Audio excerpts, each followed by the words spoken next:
Channel ఈ వీడియోలో AP ప్రభుత్వ ఉద్యోగులు మరియు పెన్షన్లు ఎంతగానో ఎదురు చూస్తున్నటువంటి 12వ పీఆర్సీ కమిషన్ అండి.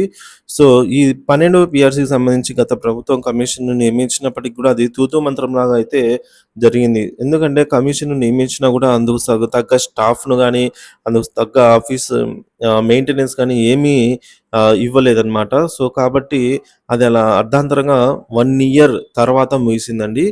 అదేదో స్టార్ట్ జేసి 2, 3 నెలలకు ముగిసిపోయినా గూడా ఎవరు పెద్దగా ఇబ్బంది పడేవారు గారు గానీ, ఒక కరెక్ట్‌గా పీఆర్‌సీ నివేదిక చేతికొచ్చే టైంలో ఇలా అవ్వడం అయితే చాలా ఉద్యోగ పెన్షన్‌లో తీవ్ర నిరుత్సాహానికైతే గురయ్యారు. సో, కాబట్టి ఈ 11వ పీఆర్‌సీలో గూడా ఉద్యోగులు తీవ్ర నష్టమైతే వాటిల్లిందండి. సో, అందరికీ తెలిసిందే. 11వ పీఆర్‌సీని రివర్స్ పీఆర్‌సీ అని గూడా అంటున్నాము. ఎందుకంటే 11వ పీఆర్‌సీకి సంబంధించి ఏ ఒక్క బెనిఫిట్ గూడా ఉద్యోగికి రావాల్సినంత ఏమీ రాలేదు.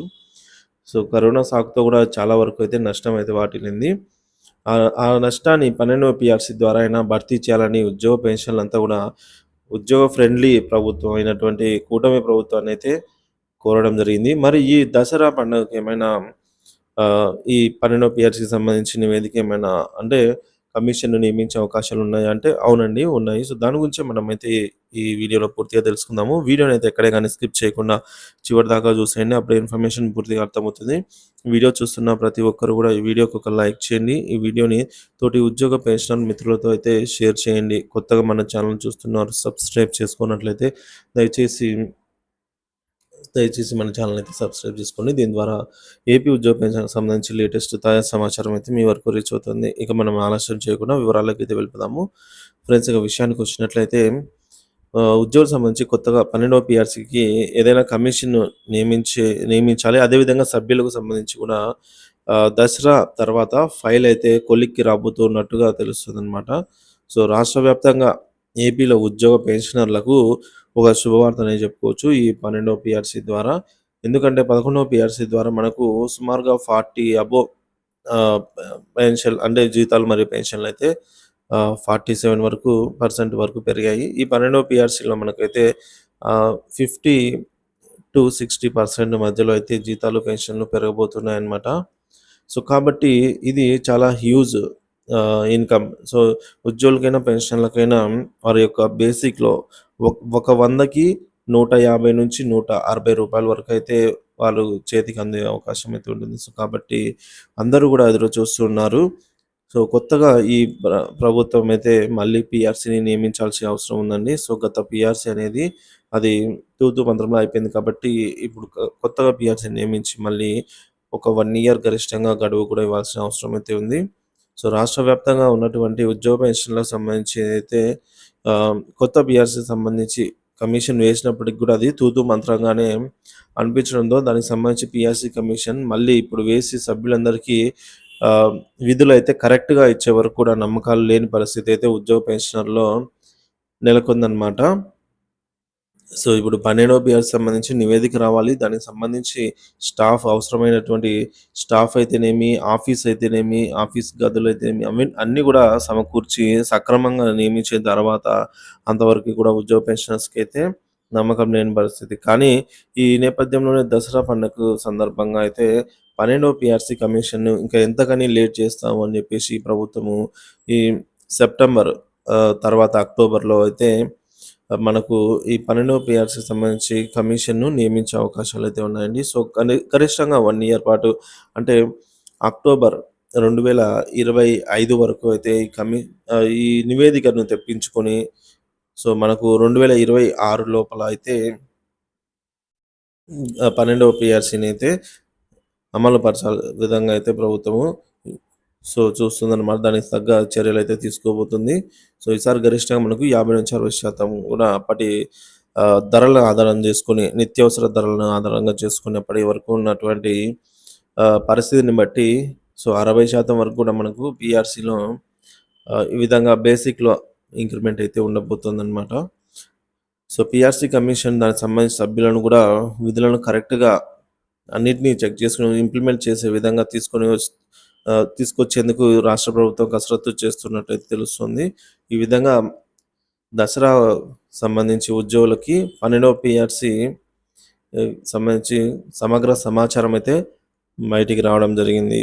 సో, కాబట్టి ఈ ఏదైతే గ్యాప్ ఉందో ఈ మధ్య 2024 అక్టోబర్ నుంచి గరిష్టంగా ఈ పీఆర్‌సీకి 2025 అక్టోబర్ వరకు టైం ఉంటుంది కాబట్టి, ఈ పీరియడ్‌లోనే మనకు ఐఆర్ అనేది ప్రభుత్వం ఇవ్వాల్సిన అవసరం అయితే ఉందండి. సో, గరిష్టంగా ఐఆర్‌ని 35% కోరుకుంటున్నారు ఉద్యోగ పెన్షనర్లంతా గూడా. సో, ప్రభుత్వం నుంచి ఇంత రాకపోయినా గూడా ఒక 20, 25 నుంచి అట్లా ఏమన్నా వచ్చే అవకాశాలు గూడా లేకపోలేదంటున్నారు కొంతమంది సీనియర్ మోస్ట్ ఎంప్లాయీస్ మరియు పెన్షనర్స్ అయితే గూడా. సో, మొత్తానికైతే ప్రభుత్వం నుంచి అఫీషియల్‌గా నోట్ విడుదల రావాల్సి అయితే ఉందండి. మెమో జారీ చేయాల్సిన అవసరం ఉంది. సో, పీఆర్‌సీ కమిషన్‌కి సంబంధించి జీవో అయితే ఈ దసరా కానుకగా ఉండబోతుందని అయితే సమాచారము.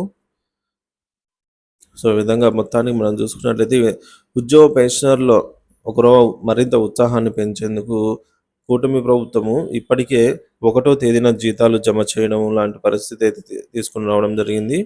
1, 2 తేదీలలోనే ఆల్మోస్ట్ ఇప్పట్లో మనకైతే కూటమి ప్రభుత్వం వచ్చిన తర్వాత జమ అవుతున్నాయి. అంటే అన్నీ కాదండి. ఆల్మోస్ట్ జమ అవుతున్నాయి. సో, ఎక్కడైనా కామనే కొన్ని ఎర్రర్స్ గాని, కొన్ని ఏవైనా మిస్టేక్స్ ఉంటే అలాంటి బిల్లులు 5, 6 రోజుల తర్వాత జమ అవుతాయి. అది తెలిసిందే. సో, ఈ విధంగా ఉద్యోగుల ఊర్లో తీసుకొని రావడానికైతే ఈ విధంగా చేస్తున్న ప్రభుత్వము మొత్తానికైతే పీఆర్‌సీ గురించి ఈ దసరా కానుకగా పీఆర్‌సీ కమిషన్ నియమించి ఈ లోపల ఐఆర్‌ని ఆహ్, న్యాయమైన ఐఆర్ 35% కాకపోయినా 30% అయినా కూడా ప్రకటించాల్సిన అవసరం అయితే ఉంది. దీని గురించి మన ఉద్యోగ పెన్షనర్లు ఎవరేమనుకుంటున్నారో అని కూడా మనం ఇప్పుడు చూసేద్దామండి.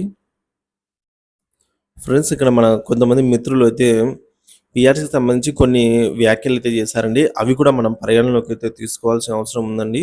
సో, కాబట్టి తీసుకుందాము. పీఆర్‌సీని తొందరగా అమలు చేస్తే అంత మంచిదని అయితే కోరుకుంటున్నారు.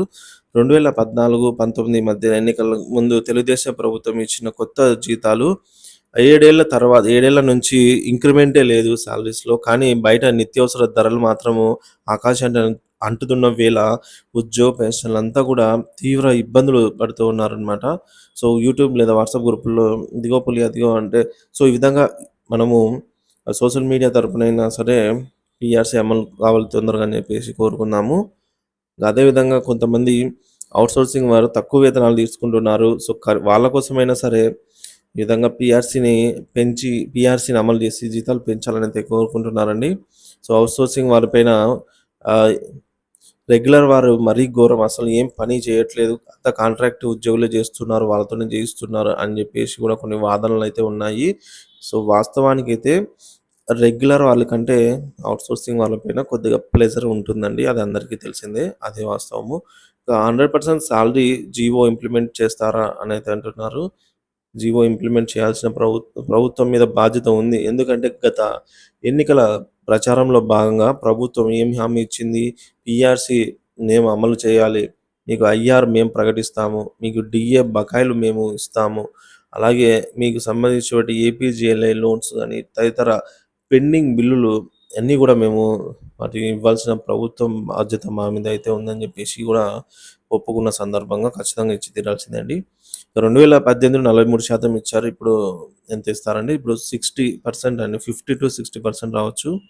సో, లోకేష్ గారు మరియు డిప్యూటీ సీఎం ఆహ్, సో, అందరూ గూడా పవన్ కళ్యాణ్ గారు వీళ్ళంతా కూడా ఎంప్లాయీస్ లాస్ గురించి ఆలోచించి గత పీఆర్‌సీలో వచ్చిన నష్టాన్ని అలాగే పవన్ కళ్యాణ్ గారు ఒక మాట ఇవ్వడం జరిగిందండి.